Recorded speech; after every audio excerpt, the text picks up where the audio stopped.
Hey everybody, Darlene here at Pedal Academy. We are going to hop into a quick Q&A regarding our webinar that we hosted previously, and we're just going to answer some questions.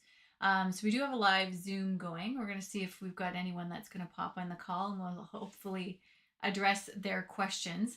But I did come prepared with a few questions that are ready to go. So I wanted to go over those. So just to recap for last night's Zoom, it's a podcast that we've created, and we did a podcast that sort of outlines how to book the best weddings. And what I mean by that is really seeking out and finding good fits so that we're working with clients that bring us joy and we're just a little bit more fulfilled with our work. That's kind of probably the most pivotal thing that I did with my business that really transformed how I felt about my business and my profitability and all the things. It was just a really good transition for me. So when I really started to laser focus on that, everything changed.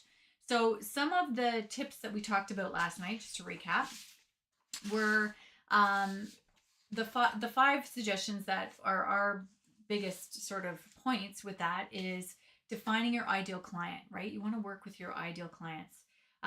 We also suggested setting transparent pricing and packages. So make sure you've got assets that are ready to send as soon as you get that inquiry in to clients to sort of give them an outline of how you work and what investments are sort of your minimums and that sort of thing. It's really, really helpful. The next one that we spoke about, you can watch the full podcast for all of these details, but building a really great portfolio is a good way to showcase your work to your clients so that they've got an idea of your aesthetic. They can see the journey for themselves and they can see some of your work, which I think is really, really important. Number 4 was conduct your own in-depth consultations. So make sure that when you're meeting with clients, you're discussing all the aspects. Are their favorite flowers that they're really, really counting on? What are they? Is there certain timelines that the venue is allowing you to set up that needs to be openly discussed? And does that fit with what you can handle with your staff and whatnot? So all those sorts of things are really, really important just to make sure that everything's dialed in and that it's going to be a seamless relationship when you're working with them. So those are really great. And then of course, boundaries, right? That always goes into boundaries.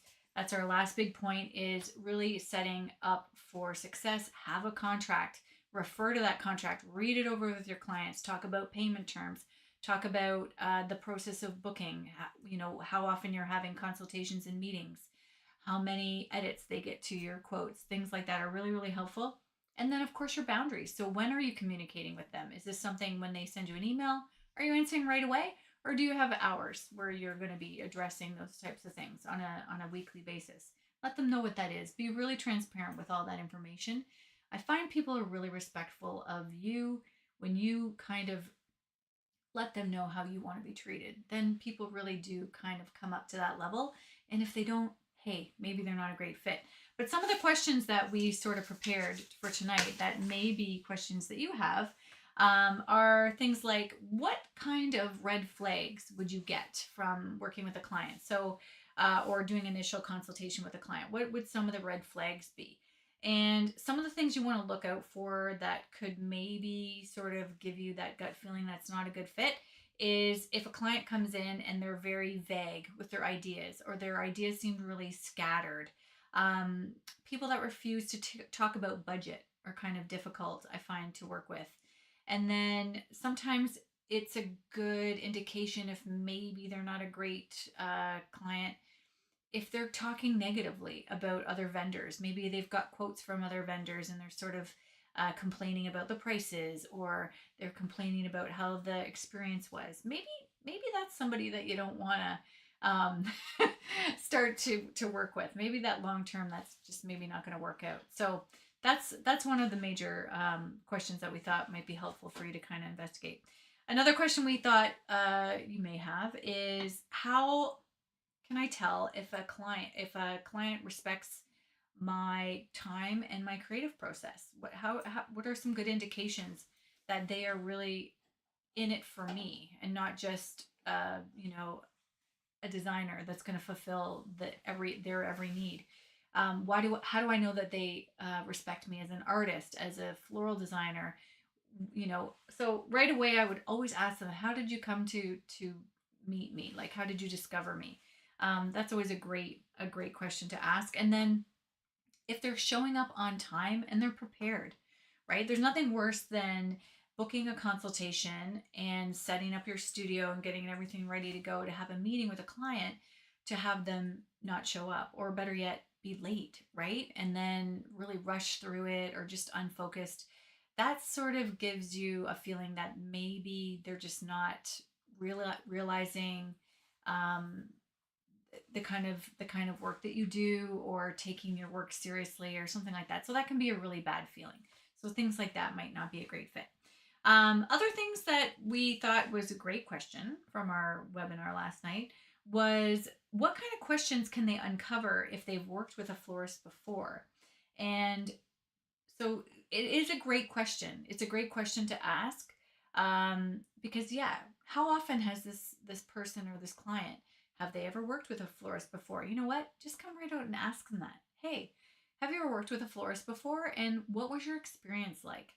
And right away, if they start giving you a lot of positive, like great experience and whatnot, or if they're bad mouthing the florist or they had a really bad experience, there's a lot of drama, that might be a red flag.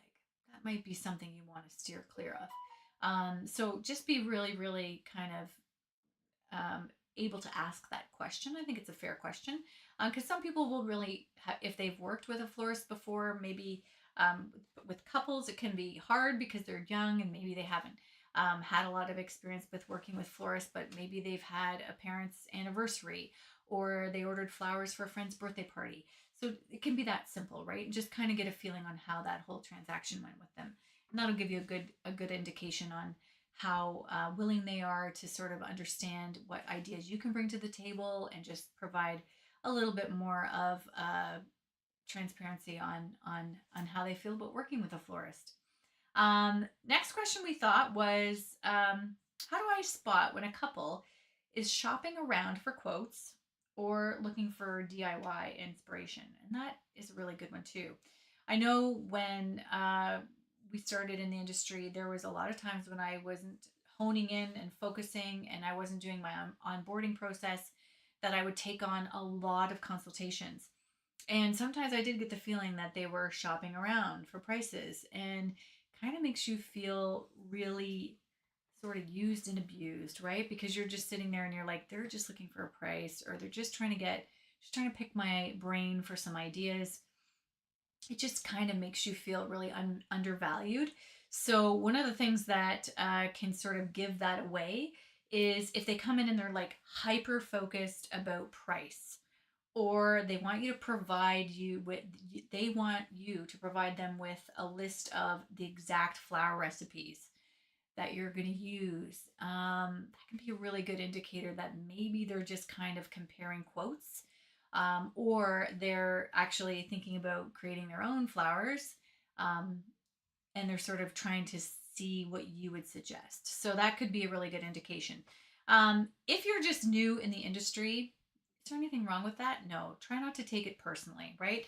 Some people just need to get what they need. And if you're willing to build your experience by like having a conversation with those clients, that's okay.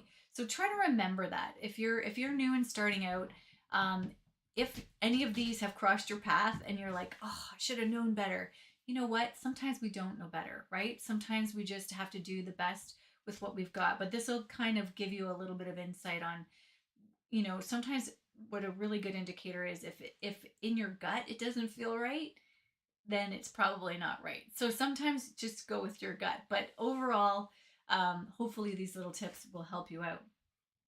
The next question we had was, how can I gently but clearly determine if a client's budget aligns with their expectations? So I think that's a really good question. And really, what you want to ask is, what is their overall investment for the flowers? What do they overall want to invest on the flowers? And then compare that to what you really felt was their must haves on their list, right? Did that overall budget reflect those must-haves really, really well? Or are you going to have to sort of gently walk them through maybe some compromises that they can make? And I've had that situation in weddings before where, they may come in with these very elaborate ideas and then they disclose what their complete budget is.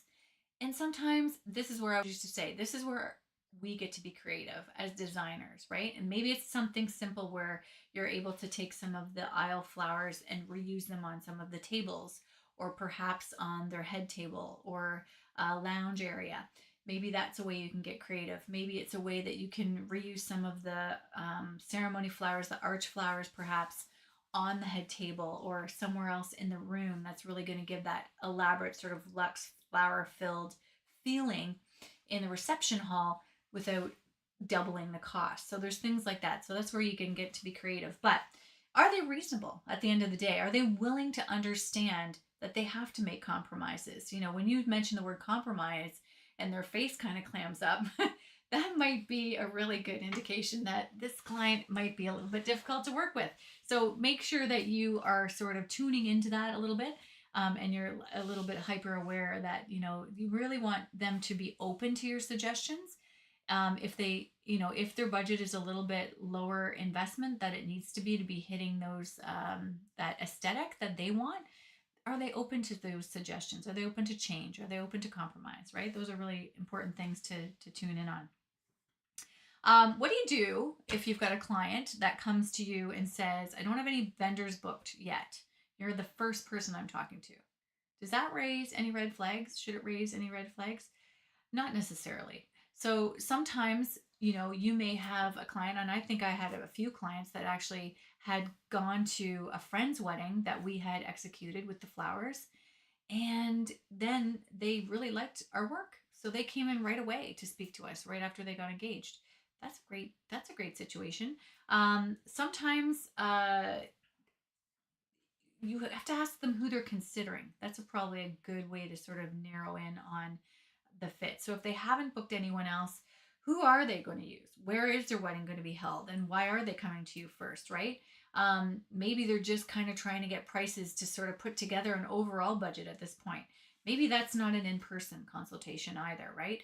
This is something that, and I'll say it till I'm blue in the face, but if you've got a proper onboarding system, a process for your clients, a lot of these little things can be sort of caught in those processes, because some of the questions that you're going to be asking in those onboarding questionnaires, they're not going to be able to answer, or they're going to be really vague. And then you can sort of maybe hop on a 15-minute discovery phone call or a Zoom call in order to see just kind of where they're at what stage in the journey of planning that they're at, and if they're serious. And if it is the case of being a major referral from a friend and they're really eager to book you, perfect. You'd love to hear that, right? So that's a great conversation to start. And then you can maybe look at it and go, okay, when is your expected date of the wedding, and when would you like to come in and start talking about flowers? Is it, do you want to get this done a year ahead?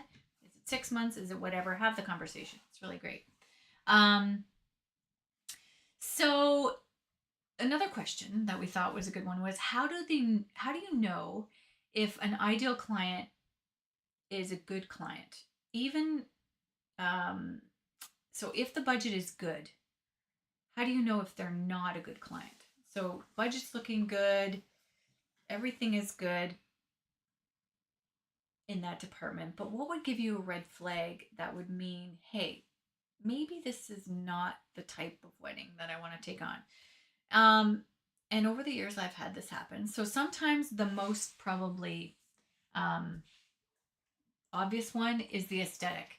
So if they have an aesthetic that is just not your jam, maybe they're coming to you and they want big fluffy balls of hydrangea and you're kind of over that, so over that, that it's just not your thing anymore.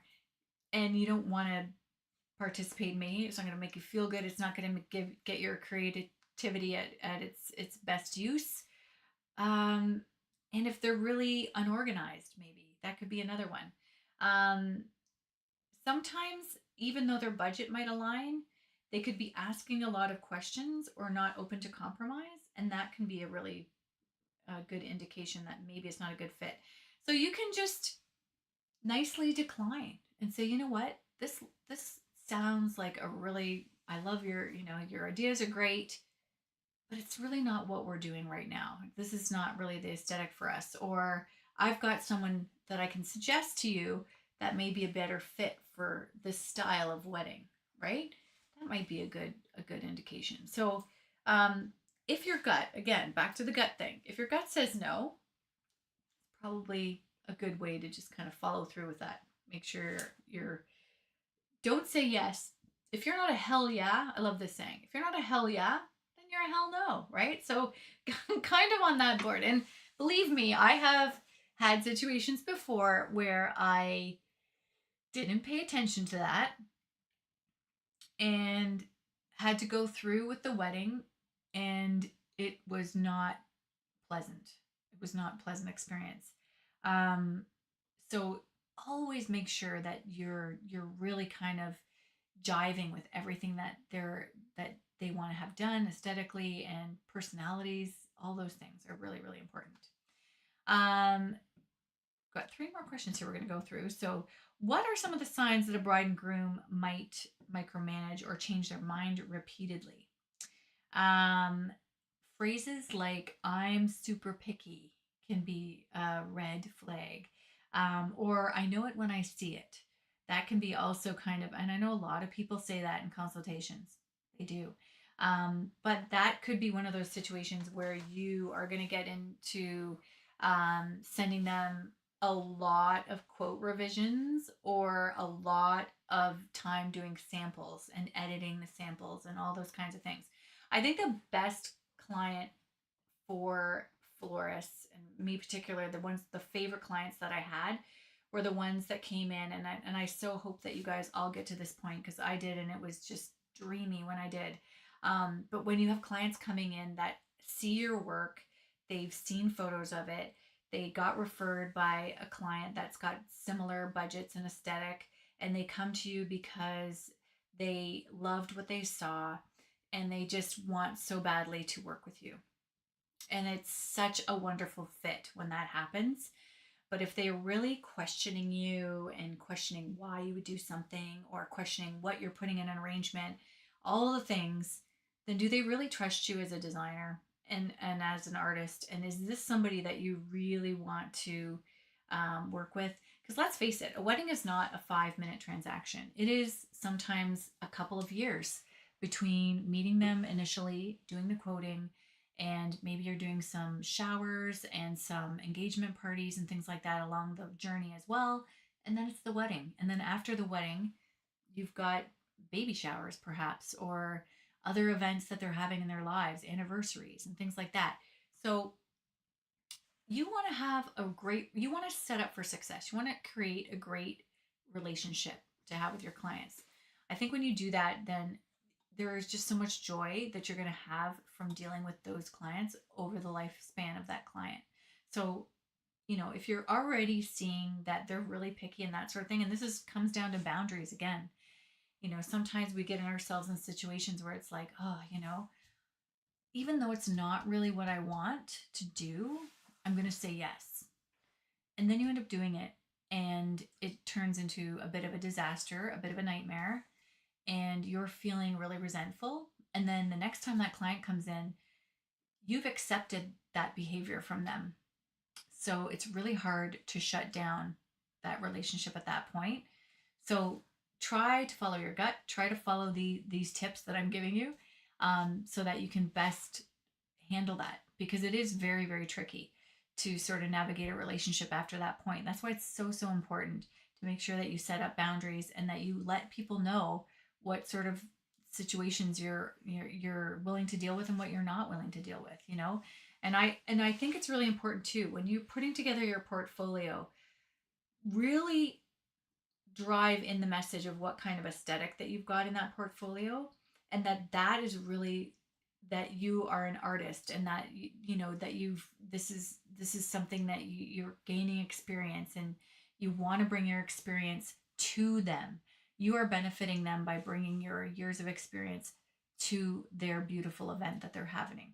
So they should respect that, and make sure that you don't cross that boundary, because it's really, it can be very, very hurtful and just kind of just a not a good feeling. How do I handle a client who wants something simple? Want something simple, but they keep adding more and more and more and more. Um, you need to really clarify what simple means, because simple could mean I like all one flower in a vase, but I want 1,000 of them down a few tables. Maybe that's not so simple, right? So maybe you want to really have an open conversation about what simple means and what kinds of anything that you're doing that's changing the quote. Make sure that you're writing all these things down, and maybe be very clear about what what they how many edits that you're willing to do to that quote, right? You want to make sure, how many edits are we doing to this quote, right? If you get really, really crystal clear on that, I think it's easier to all get on the same page, right? You just want to make sure you're all on the same page at the end of the day. Um, so just clarify, clarify, clarify. What are some of the warning signs in how they talk about previous vendors or wedding planners? So what are, like, if you've got a client that's coming in and maybe they got a quote from somebody else, or maybe they're working with, or they got quotes from other wedding planners and they're coming in and they're meeting with you, if they're blaming or using aggressive language or uh, seeming really angry about the situation or whatever, that's probably not a good sign.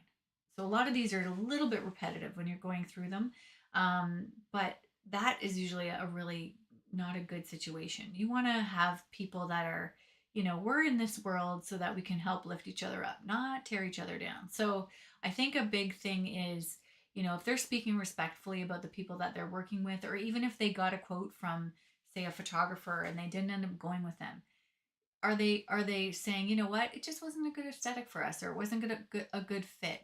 Or is it that type of language they're using, or are they like, yeah, that jerk, he really tried to pull the wool over my eyes, his prices were outrageous? Like, if you can sort of see that happening, it's probably not somebody that you want to work with, because sometimes people complain. If they're complaining about someone else, they may complain about you, and that's never good. And in this day and age, one of the things I want to say, just to end this little Q&A, and hopefully, and beyond, so if we didn't have anyone join, and that's totally fine, but if beyond this little, if you're watching this on our podcast, reach out to us at info@pedalacademy.com with any questions that you have about our podcast or anything like that. We'd love to answer your questions. But one of the things that I think our main mission was with bringing you this little tutorial with the 5 ways to book the best weddings is, when you get crystal clear and you're booking those ideal clients, we are living in a world where social media and